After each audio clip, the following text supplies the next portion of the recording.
ni wa Filipi. It's in the book of Philippians, Sura ile ya 4. chapter 4, mstari wa 6 hadi wa 7. verse 6 to 7. Hilo ndilo andiko kuu. That's our main ambalo litatuletea maandiko scripture, mengine, which is going to bring us, or going to lead us to other scripture. Praise the Lord. Nasoma kwa Kiswahili. I'll read in Swahili. Mwingine atasoma kwa Kiingereza. And someone else will read in English. Mstari wa 6 unasema hivi. Verse 6 says this. Msijisumbue kwa neno lolote, bali katika kila neno kwa kusali na kuomba pamoja na kushukuru, haja zenu na zijulikane na Mungu. Mstari wa 7. Na amani ya Mungu ipitayo akili zote itawahifadhi mioyo yenu na nia zenu katika Kristo Yesu. Amen. Amen. I'll read in the name of Jesus Christ. In the book of Ephesians, Philippians chapter 4 verse 6 to 7 says this. Don't you worry about anything, but in everything through prayer and petition and thanksgiving present your requests to God. 7. And the peace of God, which surpasses all understanding, will guard your hearts and minds in Christ Jesus. Amen. Hallelujah. Praise the Lord. Tunaposoma kitabu hiki cha Wafilipi, when we read in the book of Philippians, hao Wafilipi ni taifa. Philippians is a nation. Anayeandika barua hii ni mtume Paulo. The one who read this letter was Apostle Paul. He was writing it to Philippians. Hii ni barua ya kuwatia moyo. This was the letter to comfort. Maana alijua kwamba Wafilipi nao wanatafuta amani. Because he knew that the Philippians are seeking peace as well. But they were not able to find peace. Sasa Paulo anaandika barua hii. So Paul wrote this letter. Anawaambia kwamba msijisumbue kwa neno lolote. He said, don't you worry about anything. Bali katika kila neno, but in everything, kwa kusali na kuomba, through prayer and pamoja na kushukuru, with thanksgiving, haja zenu present your request, na zijulikane na Mungu. Present your request na to God. Amani ya Mungu ipitayo akili zote, and the peace of God, which itawahifadhi mioyo yenu will guard your hearts na nia zenu and minds katika Kristo Yesu. In Christ Jesus. Hacha nikwambie kitu kimoja. Let me tell you something. Paulo anapoongea habari hizi, when Paul was talking about this hakuwa kwamba alikuwa mahali ambapo ni pastare. It doesn't mean that it was a place where he was just relaxing. Kipindi hiki Paulo alikuwa tayari amefungwa. During that time Paul was arrested. Lakini amefungwa, but he was arrested. Ila yeye bado ana amani ndani yake. Still he had a peace in him. Hallelujah. In him. Amen.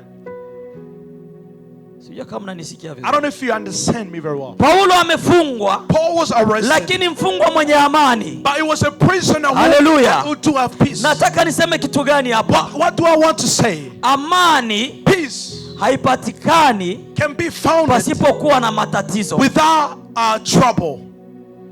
Bali amani, but peace, inapatikana can be found matatizo where there was peace, ndani ya Mungu wako. And those problems you put it inside of your God. Sijui kama unanielewa vizuri. I don't know if you understand me very well. Unaweza kuwa na matatizo kama Paulo. You may have a lot of problems. Unaweza kuwa na matatizo ya ndoa yako. You may have problems with your marriage. Unaweza kuwa na matatizo ya taifa lako. You may have problems with your nation. matatizo ya kabila lako. You may have problems with your tribe. Unaweza kuwa na matatizo kwenye biashara yako. You may have problems in your business. Lakini unaweza kuwa na amani. You may have peace. Ukiwa na Kristo Yesu. When you have Jesus Christ in you. Ndio Paulo anasema hivi. And that's what Paul says. Usijisumbue kwa jambo lolote. Do not worry about anything. Wala usihangaikie mambo yoyote. But do not worry about anything. Bali haja zako, by your prayer requests, zijulikane na Mungu. Let it be known by God. Katika kuomba, through prayer, kusali, through petition, na kushukuru Mungu. With thanksgiving. Amen. Praise God. Paul akiwaambia watu wa Filipi maneno haya. He told the Philippians this word. He was arrested. Alimaanisha kwamba he meant that unaweza kawa umefungwa, you may be arrested, lakini ukawa na Yesu Kristo, wewe utakuwa una amani ndani yako. You will have peace in you. Hallelujah. God be praised. Kabla sijaendelea, acha nikupe habari moja before I continue to give you a tunaizoea siku zote, which we already know. Paulo akiwa na Sila wamefungwa pale. When Paul and Silas was arrested in the prison, walikuwa ndani wakiimba They were in the na prison kusifu. singing and praising. Hallelujah. Amen.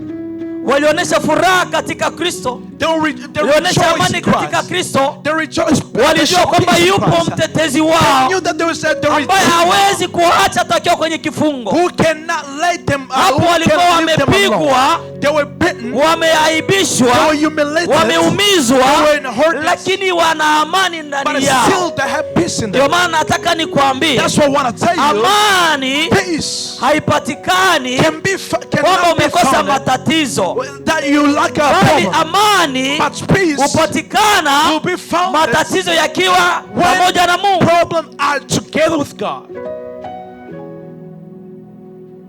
Amen. God be praised. Haleluya. God be praised. Baada nisikia anaweza akasema ame kwa nguvu. If there's someone who can hear me, can you say amen loud? Maana watu wengi wameona kwamba nikiwa na matatizo siwezi kuwa na amani. Because a lot of people feel that whenever if I'm in Yesu trouble, I can't have peace. anasema hivi, Jesus said this. amani ni The wapayo peace that I give it to you, ni zaidi ya amani it ya is dunia more hii. than it's more than the peace from this Amani world. lazima ikae ndani ya moyo. Peace must remain in the Hallelujah. heart. I mean, must still. Haleluya. Amen. Katika ulimwengu watu hutafuta amani. In the world, people are seeking Kila mahali peace. wanatafuta amani. Everywhere they're looking for peace. Lakini amani haiwezi kupatikana But you cannot find peace pasipokuwa na Yesu Kristo without ndani yako. Jesus Christ in you. Haleluya. Amen. Sasa utapataje amani? How would you receive peace? Kuna amri ambazo zimetolewa There's commandments which has been za given kuweza kufuata. for you to follow. Haleluya. Amen. Amri ya kwanza The first commandment ya kuweza kupata amani for you to receive or to find peace ni kuweza kuondoa wasiwasi. is to remove fear or worry. Haleluya. Amen. Maana amani imekosa pale mtu anapokuwa na wasiwasi ndani yake. Because if you are full of fear in you, peace will not have space. Amani inakosa pale mtu anaanza kuwa na woga ndani yake. You will lack peace when you start having fear or worry. Haleluya. Amen. Hapo mtu akianza kuwa amekuwa na woga, When somebody starts ndipo mtu fearing, anakosa amani ndani yake. and that's when they will start Na lacking peace. unapokosa amani ndani yako, And when you lack peace hata in you, imani ndani yako haipo. even faith in you is no longer there. Haleluya. Amen. Hawezi kuamini kwamba Mungu anaweza wakati una wasiwasi kwamba Mungu hawezi kutenda. You cannot believe that God is able to do while you are doubting that God cannot. Lazima uamini kwamba Mungu yupo awezaye kutenda. You must believe first that there's God Hata who can do nikiwa na it. matatizo yangu Doesn't matter haya, if I'm with my lakini problems, bado yupo but Mungu still awezaye there's God kutenda. who's able to do it. Hapo utakuwa una And imani na there you Mungu. have peace and you have Hapo faith in utakuwa God. uogopi You matatizo will not ulionayo. worry or fear Na about moja the kwa problem you moja have. utakuwa wasiwasi imeondoka.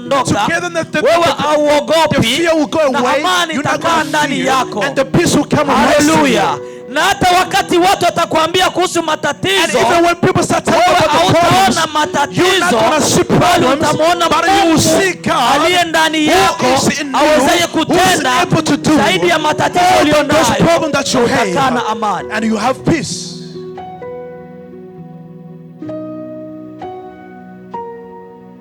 Haleluya.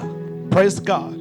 Ngapi ambao tuna wasiwasi hapa? How many of us are worrying or fear? Wasiwasi kutokana na magonjwa, Fear from sickness, kutokana na umasikini, fear from poverty, kutokana hata na marriage yako, na Fear ukuta from marriage your yako marriage.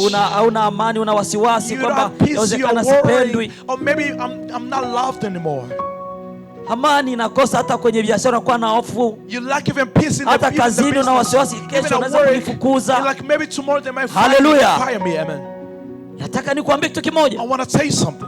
Unapoamini kwamba Yesu yupo, When you believe that Jesus is, atoaye amani, who is the one who gives a aliyesema peace, kwamba mimi sitakuacha, the one who said I'm not going to leave now ukiwa na forsaking moyo you, kama wa Ayubu when you have the heart as a ambaye watoto wamekufa, whereby his ambao children mali passed away, zimepotea, he lost all his ambao mwili wealth, unaumia, his body was lakini wounded, anaona Mungu but still katikati ya he saw matatizo. God in the midst of all his problems. Anasema And he mtetezi said, wangu yu my hai, Redeemer is alive. najua mtetezi I know wangu my yu Redeemer hai, is alive. na hatimaye And he atasimama will stand juu ya nchi, He will stand above the naye nation, atanitetea. and he will Anasema hata nisipokuwa na mwili wangu huu, bado nitamuona Mungu. I will see God. Maana yake nini? Which means hata that kama sina watoto even hawa, of these children, hata kama sina even mali though I'm hizi, wealthy, hata kama marafiki even wameniacha, though my friends hata have kama mwili forsaken wangu me, unaumia, even though I am wounded in my lakini flesh, bado yuko but still there's Mungu God ambaye who ataweza is kunitetea. able to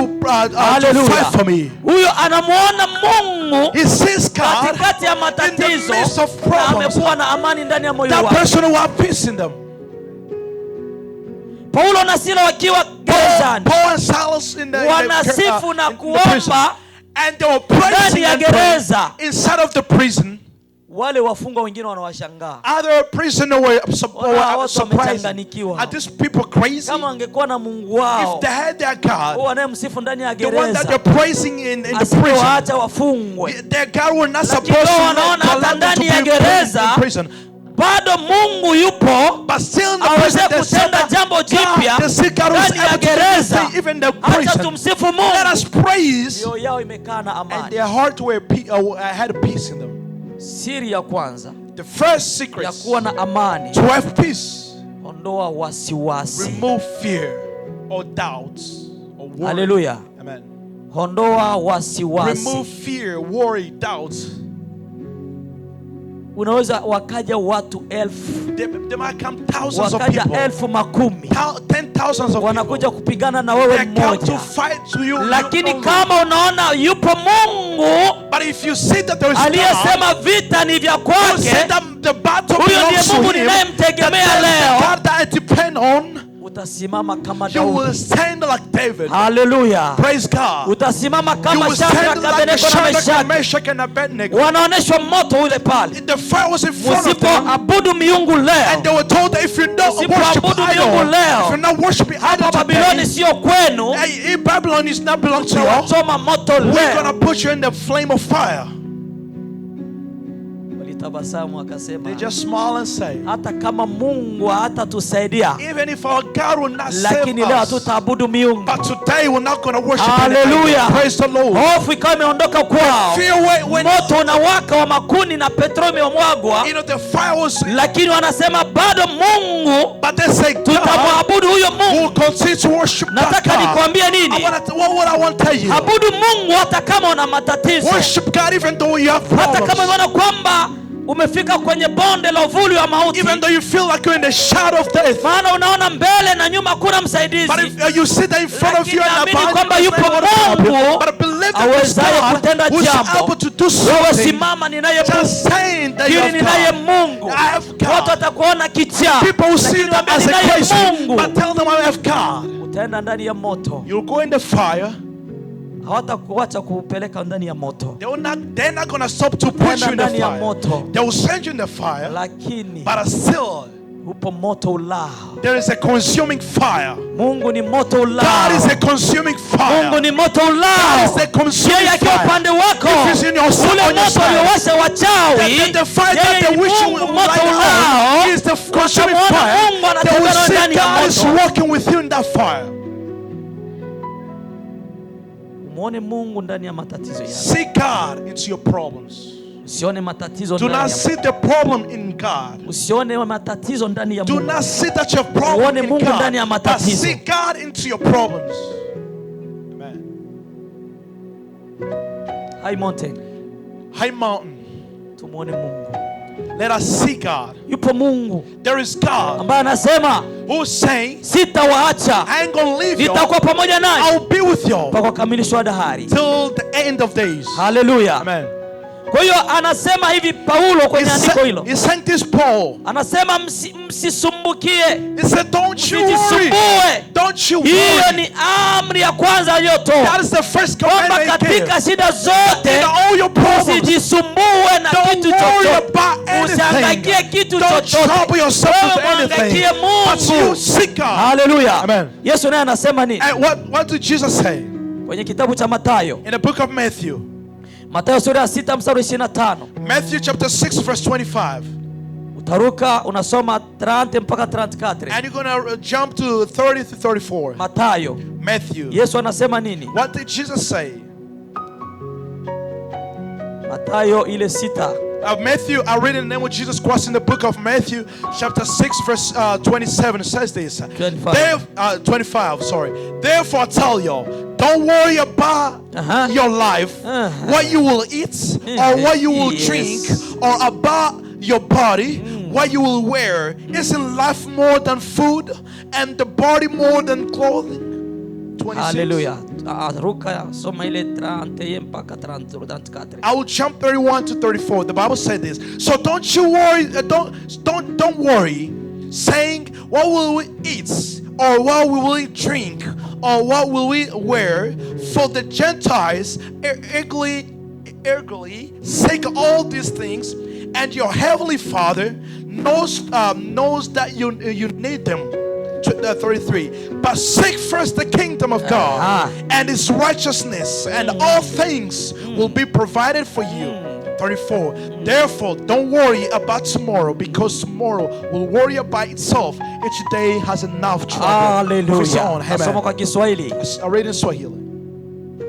Kwa sababu hiyo nawaambieni, Yesu anasema na wanafunzi wake. Jesus talking to his disciples. Kwa sababu hiyo nawaambieni, msisumbukie maisha yenu, mle nini au mnwe nini, wala miili yenu mvae nini. Maisha je, si zaidi ya chakula, na mwili zaidi ya mavazi?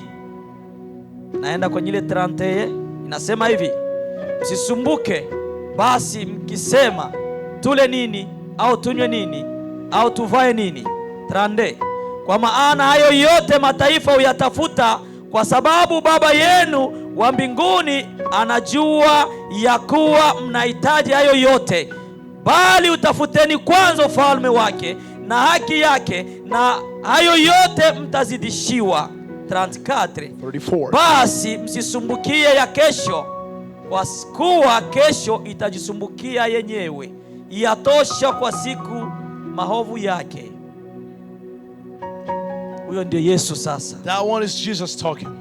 Kwamba usihangaikie nitakula nini. So don't worry that what usihangaikie nani atakayenipenda. Don't worry who's going to love you. Usihangaikie nani atakayeniheshimu. Who's going to respect me. Usihangaikie kwamba nani atakayenipa amani. But seek the one who's going to give you. Yupo Mungu, this God, ambaye yeye ajua haja zako. Who knows your needs. Yupo Mungu, this God, ambaye anajua kwamba una vita. Who knows that yupo Mungu, this ambaye anajua kwamba umekataliwa. Who knows that you're being rejected. This God, who knows that you're being rejected. This God, He knows that you're hungry. This God, unataka kuolewa. knows that you want to be married. This God, who knows that you're sick. This God, unahitaji kusoma. That you need to go to school. Anakuambia nini? What is He telling you? Tafuta kwanza, seek first, ufalme wa mbingu, the kingdom of God. Anasema mataifa wanahangaikia yote unayohangaikia, lakini hawana amani ndani yao, maana hawana Mungu ndani yao. Wewe hangaikia Mungu, naye Mungu atakujalia mengine yote. Haleluya.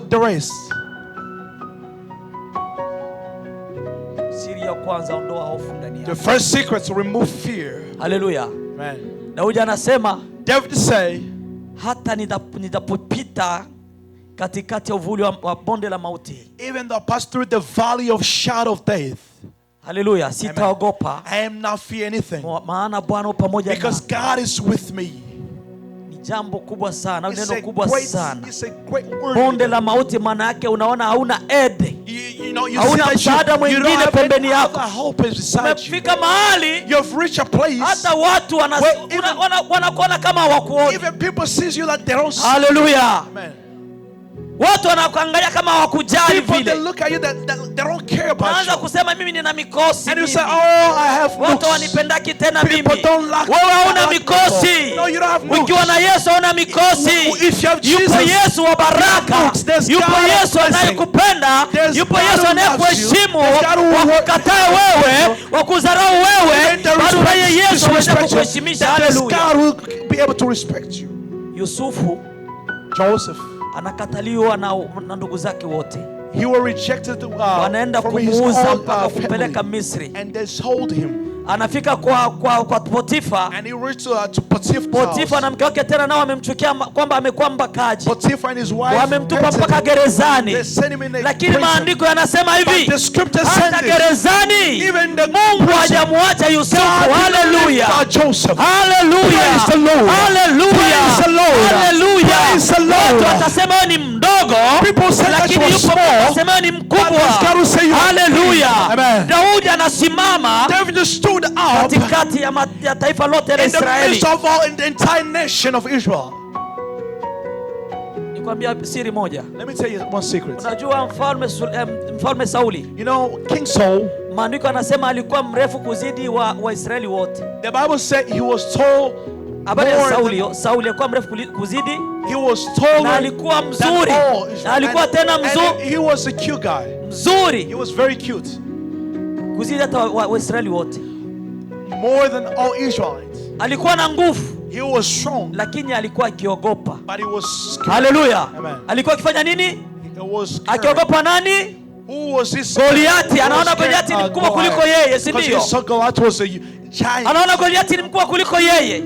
Na Waisraeli wanasema kwamba huyu Sauli ni mkubwa kuliko sisi. And they start saying even like this Saul, lakini akaja kijana mdogo, but here came the young man. ya rangi nyekundu. He was like reddish on his face. Ambao alimuona ni kijana mdogo. And so he was a beautiful young man. Anasimama katikati ya Israeli. And he stood up in the midst of Israel. Na Wafilisti. And a Philistine. Israeli namwambia wewe ni mdogo. Philistine. Israeli. Israelites. Yeah. Unajua Israeli kwa Kiingereza? Israelites. Wanasema wewe Daudi ni mdogo. They said, David, you are a young man. Daudi anasema hapana. David said, no. Ninaye Mungu aliye mkubwa. Haleluya. Huyo Mungu wangu ameweza kuua simba na dubu. Haleluya. Mimi najua Sauli hajaua simba na dubu. Lakini Mungu niliye naye ameua simba na dubu. Sauli anamwambia Peti. And Saul told, unaona leo Goliath ule. You see that Goliath up there. Na vita vyote ambavyo nimeshapigana na kushinda mimi Sauli. The battle that fought and lakini mbele ya Goliath naogopa. But before him I am scared. I'm afraid. Hapa. What do I want to tell you here? Familia yako. Your family. Majirani yako. Your neighbors. Kabila lako. Your tribe. Taifa lako. Your nation. Wanaweza kukuona mdogo. They can see you as a young person. Kakudharau. Or a small guy, a small boy. Wakakuwekea hofu ndani yako. You know, ukajiona wewe ni panzi. Building fear in you. Ukajiona kwamba ni mdudu mbele ya watu wengine ni mdogo. Lakini ikiwa una Mungu ndani yako, utajiona ni mkubwa kuliko wote. Haleluya. Daudi aliweza kusimama wakati taifa mzima linaogopa, wakati mfalme anaogopa. Even the king was afraid. Daudi akasema naenda. And David said, I am going on. Hallelujah. Praise God. Goliath akamwona akamwambia wewe. God saw him and said, unaniletea fimbo mkononi. Are you bring me your stick? Unaona mimi nilisema nini ile?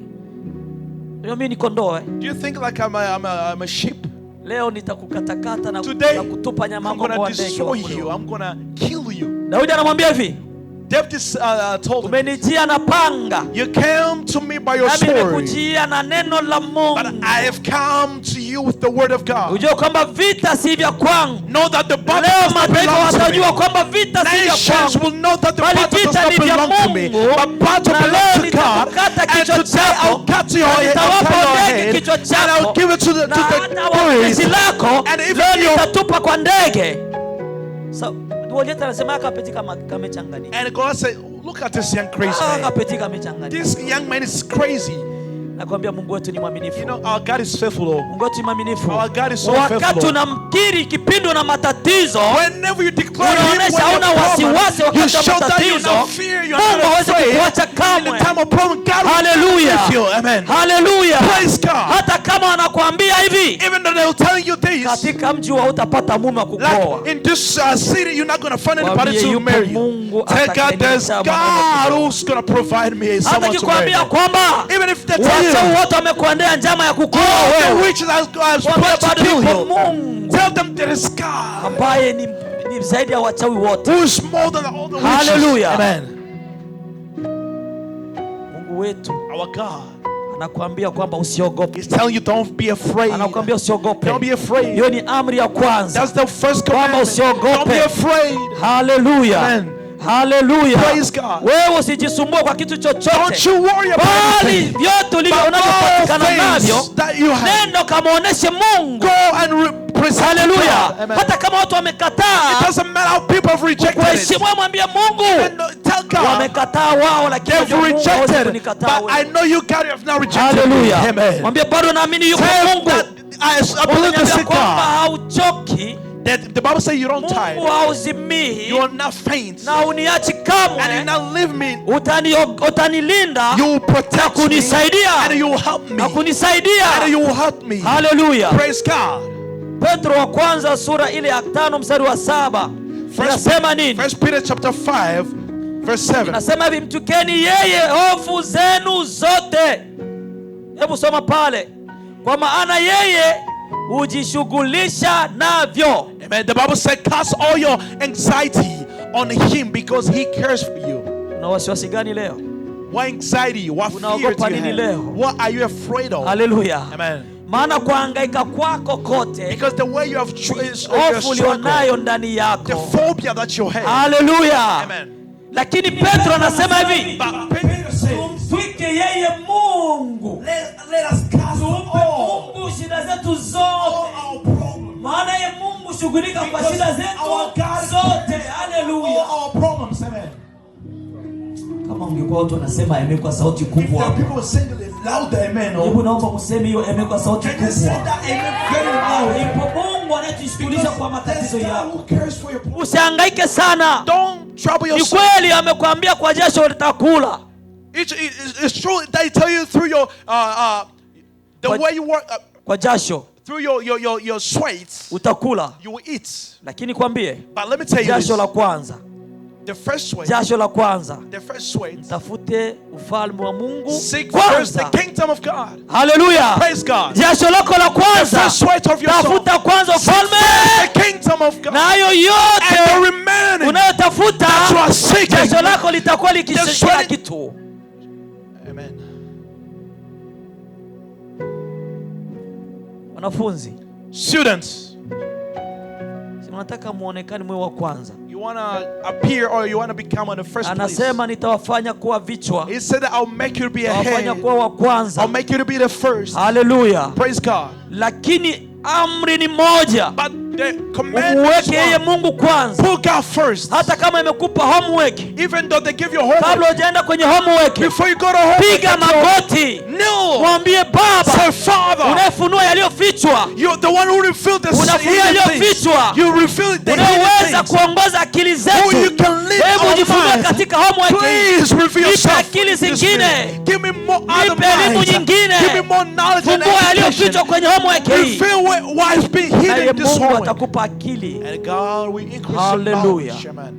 Hallelujah. Praise God. Hallelujah. Praise God. Hallelujah. Praise God. Nyinyi wafanyabiashara, Businessman and a woman.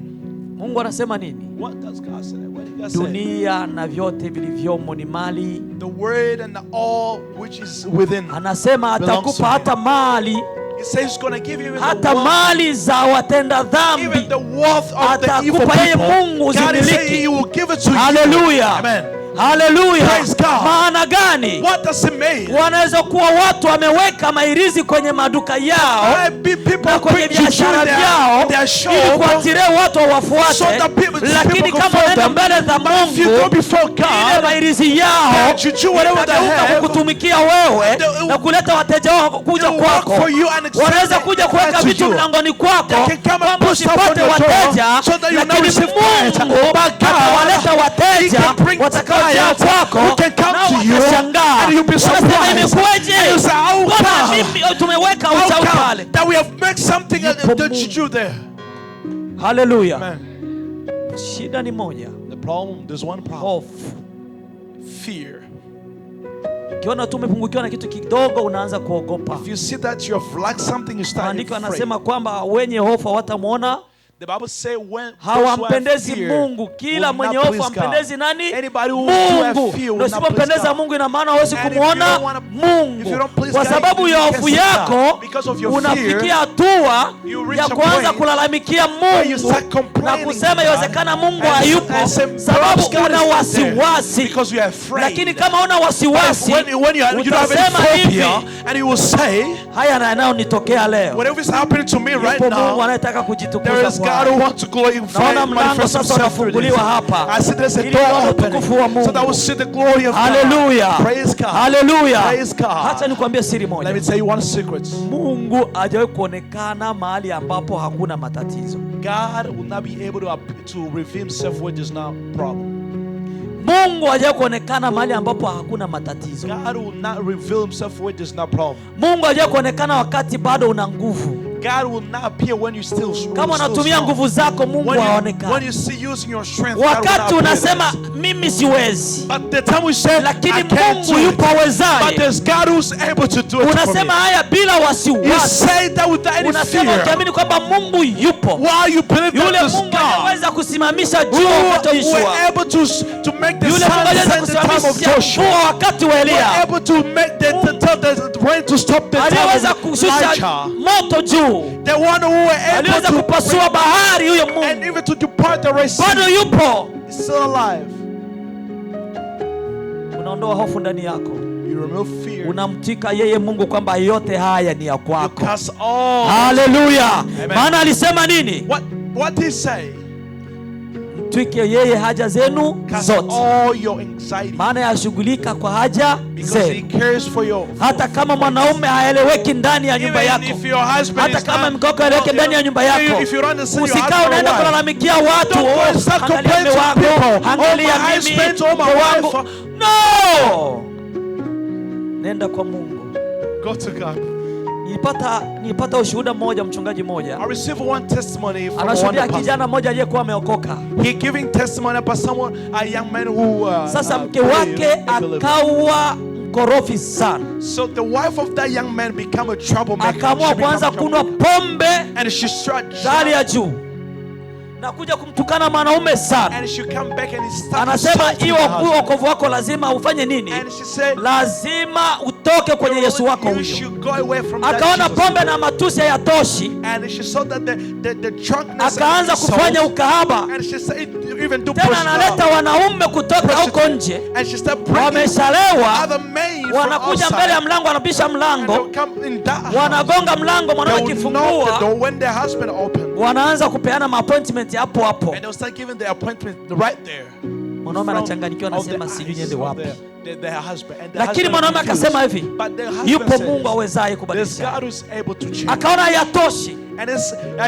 Siku moja akaamua akasema leo nahama, naenda porini. Akamwambia Mungu hivi, nataka kwenda porini. Yapo mambo mawili ninayoomba kwako.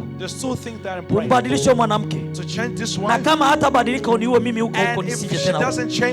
Na kama utaniua mimi uue yeye mwanamke. Mwanaume anataka kuondoka, mwanamke anamuuliza unaenda wapi? When the husband wants to leave, the woman anamwambia naenda porini, naona haiwezekani.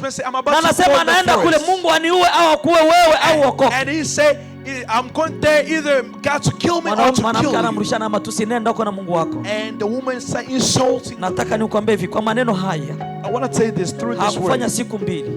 He didn't do 2 days. Huko alikobaki mwanamke huko. Where the place a woman. Akasikia nguvu moja imemshukia. Anataka kufa. I mean, she felt like akaanza kulia, anataka kufa, anataka kufa, anataka kufa. Akakimbia kwa wachungaji wamwombee. She called the pastor to come and pray for her. Akamwombea. They pray for her. Huyo mchungaji anasema kwamba alipofika kanisani hapo kwenda kufanya injili, ule mwanamke alikuwa ibada kama itakuwa na 15, yeye anakuwa kufika na 11 mkanisa. So that woman amebadilika completely. Sababu mwanaume anasema sina msaada mwingine, yupo Mungu. Akamwambia Mungu hadi ni moja, au nife awe afe awe, ina maana hapa I die or she die or you change her. Leo mwanamke ni mfanyakazi wa kwanza kazi nani ndani ya kanisa hilo. That woman she served God in the church. Yupo Mungu aweze kubadilisha mume wako. There's God who can Mungu aweze change your kubadilisha mke husband. wako. There's God who Mungu can aweze change kubadilisha your wazazi wife. wako. There's God who Mungu can aweze change your kubadilisha friends. marafiki There's God zako. who can change Wewe your nenda friends. kwa Mungu. You just go Hata before kama God. supervisor wa kazi Even ambaye your anataka kukufukuza supervisor kazi bila who's about sababu, to fire you without usiende a reason. kulialia kwa watu. Just go Nenda quiet kwa before- Mungu, mwambie Go Baba, before God and say, Father, au nifukuzwe it's either they au yeye fire aondoke me mahali or hapa. he or she get fired. Haleluya. Amen. Tuke Mungu fadhaa zako Cast zote, all your anxiety onto God. maana yeye And kujishughulisha because he kwa cares, mambo he yako cares, yote. because he cares Hallelujah. for you. Amen.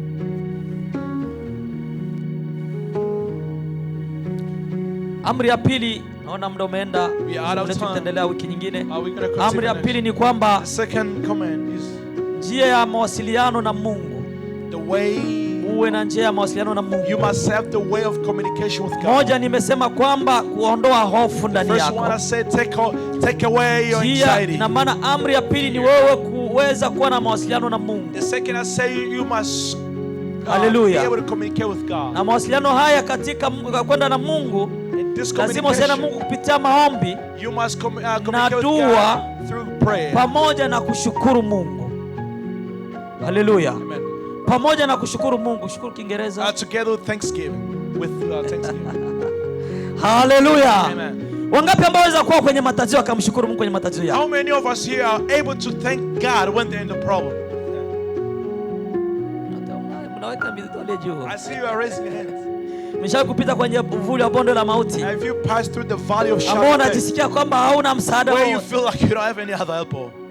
Unaweza kuwa na shukuru Mungu kwa hayo. Can you thank God in that situation? Acha kwambie siri ya kushukuru. Let me tell you the secret of thanking God. Unaposhukuru Mungu When you thank God, wakati una matatizo, when you have problems, maana yake which means unatambua kwamba kuna jambo Mungu alilotenda, you know, you are aware that there's something that God has kuna msaada done. Mungu aliyekufanyia, There's a help that God has na helped bado you, anaweza kufanya msaada mwingine kwako. and yet there's something Haleluya. He still do it. Ndio maana Paulo na Sila And that's what Paul wakiwa ndani said ya gereza, in the prison. wanajua yupo Mungu, huyu They Mungu knew that there's God. ametutoa mbali. This God Lakini brought us hata so kama far away. tumefungwa, tumepigwa Even though we leo, have lakini been bado acha in the tumshukuru prison, Mungu. let Haleluya. us thank God.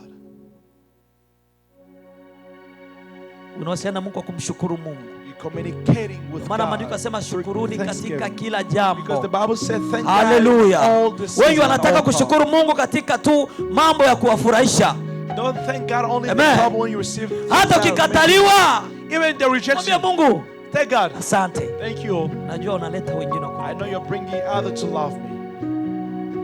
Maana kuna kipindi Mungu atakuachanisha na watu uliowapenda wewe, Because there's a season where God uliowasamanisha will wewe, bring separation uliowaheshimu between wewe. you and the people that you Anakuachanisha nao watu value uliona the kwamba ni most. msaada kwako, The people that you saw watu ambao that kwamba help bila hiyo us. siwezi. The people that you felt Mungu that without these anakuondolea people hawa can't watu be- ili I akuletee can't- wengine ambao wanataka kuanza nao God paa will separate nyingine. you with them so that you bring Mungu them. akitaka kupeleka kwenye level nyingine, God, when he is about to send you lazima to another level, akuondolee wale ambao uliona ni msaada, he will take away alioweka from you kwa not muda as a kwako, helper, sasa wakuache. and he just put them na for wakati season. unaacho utaona kwamba ni maumivu kwako, And when he maana ujue allows kile them Mungu to go, alichopanga kwa ajili it's gonna be yako. very painful. Lakini mshukuru Because Mungu, you ambia don't know kwamba what God is so Mungu, planned for you. najua bado you upo need na to umesema thank God and say, utaniacha. God, thank you, Haleluya. because I know you are Najua there, utaleta that you never wapenda leave naye. me. And you're going to give me people to go with. Yusufu akikataliwa na Potifa, Joseph was rejected. walikuja watu waliokaa karibu yake, Their people came and said, wafungwa waliofungwa, watumishi wa mfalme Farao. the servants of Na hao ndio sasa kuna mmoja aliweza kumsaidia Yusufu kujulikana Misri mzima. Haleluya. Hakusema ndugu zangu ameniacha, Potifa naye leo amenikataa, mpaka leo nimefungwa, wewe Mungu uko wapi? Aliendelea kumtegemea Mungu wake. Haleluya. Haleluya. Praise God. Wewe ukiachwa na rafiki unasemaje? What do you say when your friend ran away from Naona hii you? ni mikosi. I see like this in Jamaa like alikuwa msaada a sana oops kwa. or a curse. Like this person was. Kimefikia hata naona kuna mkono wa mtu hapa. And you say, Naona kuna mkono wa mtu hapa. there's an evil hands. Hacha kulaumu watu. Don't blame people. Hacha kuwalaumu watu. Don't blame people. people. Acha watu waondoke. Let them people Acha go. watu wakuache. Let them people Maana leave Mungu you. anatengeneza jambo jipya kwa God ajili is yako. creating new thing for you. Mungu anafanya jambo jipya kwako. He's making new way for you. Yoshua anasema hivi, Joshua said, jitakaseni, purify maana yourself. Bwana God atafanya jambo jipya He will kwenu do new kesho. thing for you Atafanya tomorrow. jambo la ajabu He tena will do a kwenu great thing kesho. for you. Kama unaye Mungu, If you have God, mtu asijisifu kwamba nimemwacha atakoma. don't let nobody to boost themselves, say, oh, I leave them, they will suffer now. No. Kuachwa na Mungu ndo vibaya. If God leave you, then that's the Wewe problem. mawasiliano na Mungu kila wakati, hata ukiwa kwenye matatizo. So you should be able to communicate with Hallelujah. God even though when you're in Mimi problem. namkumbuka Stefano I remember Stephen. ambao ndio alikuwa, yeye ndo aliyekuwa